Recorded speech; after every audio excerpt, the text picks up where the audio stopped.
Oke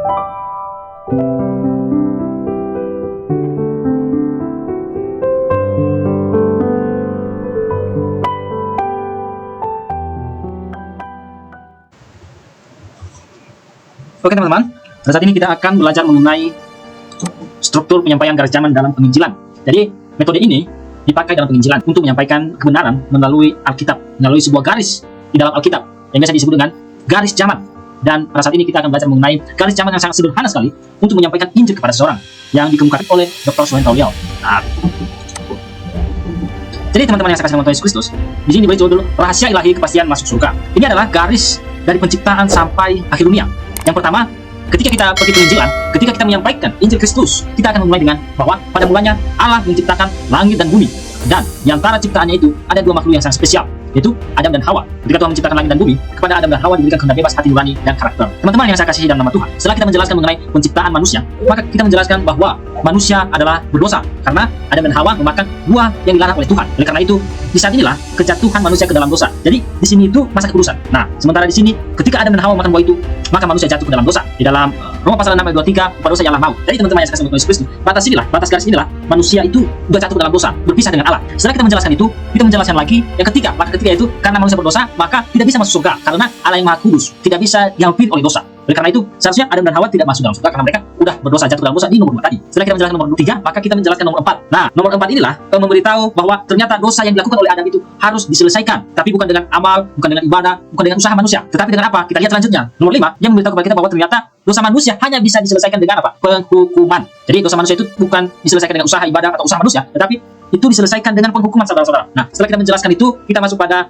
yang ke-6. Kita memberitahu bahwa Allah berjanji akan mengirim juru selamat yang menggantikan manusia dihukum atas kayu salib. Jadi, kita menjelaskan bahwa ada ibadah simbolik di sini. Allah menjanjikan juru selamat yang menggantikan manusia dihukum, yang nantinya akan datang di sini ya. Nah, setelah kita menjelaskan itu bahwa akan ada janji untuk juru selamat yang akan datang, maka kita masuk pada nomor 7. Setelah kita menjelaskan janji itu, kita menjelaskan nomor 7 ini, yaitu sebelum dia datang, domba disembelih untuk melambangkan juru selamat yang akan datang. Jadi, sebelum juru selamat yang akan datang ini sampai atau dia datang, harus apa? Ternyata kita menjelaskan kepada orang tersebut bahwa sebelum dia datang, domba harus disembelih untuk melambangkan juru selamat yang dikorbankan itu. Jadi domba yang dipersembahkan ini melambangkan juru selamat yang akan datang itu. Nah, setelah kita menjelaskan nomor 7, teman-teman melanjutkan harus menjelaskan nomor 8, yaitu semua ibadah simbolik melambangkan juru selamat dan pekerjaannya. Teman-teman di sini kita tahu bahwa ternyata semua ibadah simbolik ini yang ini yaitu membuat sebuah mezbah seperti meja dan menyembelih anak domba di situ melambangkan apa? Melambangkan juru selamat dan pekerjaannya, menyelesaikan dosa manusia. Nah, setelah kita menjelaskan itu, pekerjaan juru selamat yaitu menyelesaikan dosa manusia, kita masuk pada nomor yang ke-9, yaitu Taurat Tuhan diturunkan memberikan beragam simbol dan juru selamat. Jadi Taurat diturunkan, Tuhan memberikan beragam simbol dan juru selamat. Di sini ada bentuk salib di sini.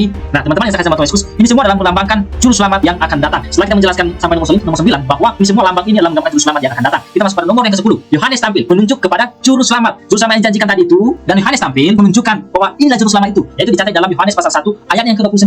Lihatlah, inilah anak domba Allah. Jadi teman-teman yang saya kasih sama Tuhan, jadi nomor 10 ini Yohanes berfungsi sebagai apa? Sebagai pembuka jalan untuk juru selamat yang akan datang itu. Nah, setelah kita menjelaskan nomor 10, maka selanjutnya adalah pada nomor 11. Maka 11 yaitu artinya hakikatnya tiba, ibadah simbolik telah tergenapi. Jadi ibadah simbolik yang di sini, yang nomor 6, yang nomor 9 ini, yang nomor 7, 8 ini, ibadah simbolik yang berderet di sini telah digenapi. Siapa yang menggenapi? Yaitu Yesus Kristus yang telah mati di atas kayu salib. Jadi hakikatnya tiba. Hakikat itu siapa? Hakikat dari juru selamat yang dijanjikan itu adalah Yesus. Itulah hakikatnya. Nah, selanjutnya teman-teman, kita masuk pada langkah yang ke-12, yaitu Yesus mati seperti domba dikorbankan sebagai korban pengganti manusia. Jadi kematian Yesus di atas kayu salib itu sama seperti domba korban yang disembelih di perjanjian lama dan sebagai pengganti manusia. Karena sebenarnya yang disembelih atau yang dihukum adalah manusia, tapi Tuhan menggenapi atau Tuhan menebus dosa itu, menebus penghukuman itu di atas kayu salib. Jadi teman-teman, ini kita terlihat bahwa di sini ada transaksi antara Tuhan dan manusia. Jadi Tuhan melakukan transaksi menebus manusia yang sebenarnya yang dihukum adalah manusia, tetapi Tuhan memberi dirinya untuk dihukum untuk menebus manusia tersebut yang telah berdosa. Nah, setelah kita masuk pada nomor 12, langkah ke-13 adalah yang bertobat dan percaya kepadanya akan diampuni dan diselamatkan. Jadi ternyata kematian Yesus Kristus yang menjadi korban akan teraplikasikan ketika apa? Ketika nomor 13 dinyatakan bahwa harus bertobat dan percaya kepadanya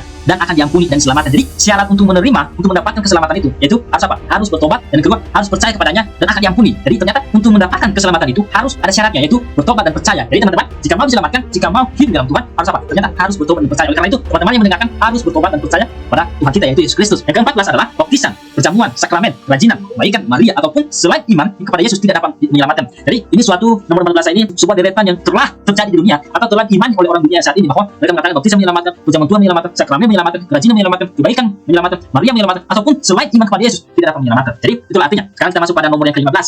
Jadi dari 13 sampai 14 ini mengindikasikan bahwa keselamatan itu hanya di dalam Yesus Kristus atau bukan di luar Yesus Kristus. Jadi jika kita keluar, kita tidak akan diselamatkan. Yang nomor 15, langkah ke-15 di sini mengajak kita orang PL diselamatkan, selamat bukan melalui taat kepada hukum Taurat ya, tapi melalui percaya kepada juru selamat yang akan datang. Orang PB diselamatkan melalui percaya dan pada juru selamat yang sudah datang. Jadi di sini ada sebenarnya juru selamat itu sama, namun caranya orang PL jika mau diselamatkan harus percaya kepada juru selamat yang akan datang, bukan melalui hukum Taurat. Sedangkan orang PB zaman kita sekarang diselamatkan dengan cara apa? Dengan cara bertobat dan percaya dan bertobat kepada Tuhan Yesus yang sudah datang, yaitu yang telah mati di atas kayu salib 2000 tahun yang lalu. Nah, selanjutnya teman-teman, saya mengajak teman-teman untuk melihat langkah ke-16 bahwa ibadah simbolik berfungsi membuatkan dan menerangkan juru selamat yang akan datang dan digenapi saat Yohanes Pembaptis tampil. Ibadah simbolik di sini adalah ibadah simbolik perjanjian lama dan ini berhenti atau digenapi ketika Yohanes tampil. Yang ke-17 ini menunjukkan perbedaan antara zaman ibadah simbolik dan zaman ibadah hakikat. Artinya, karena Yesus, hakikat dari semua simbol telah datang, tidak ada lagi ibadah simbolik seperti keimamatan Harun. Jadi di perjanjian lama ini ibadah simbolik, ritualistik dan jasmania. Sekarang ternyata ini tidak dipakai lagi oleh Tuhan karena ketika Yesus Kristus mati di atas kayu salib menebus dosa manusia, manusia bukan beribadah secara simbolik lagi, tetapi beribadah dalam hakikat. Karena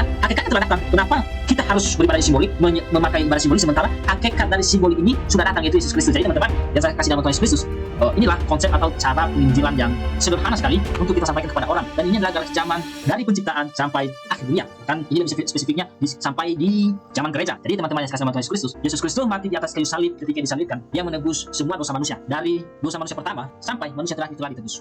Seharusnya orang yang telah mengerti garis zaman dapat menyatakan bahwa jika ia mati, ia akan masuk surga karena Yesus Kristus telah menggantikan. Yesus Kristus telah menggantikan penghukuman itu. Yang sebenarnya dihukum dia, tapi sekarang yang dihukum adalah Yesus Kristus karena ia menebus dosa manusia.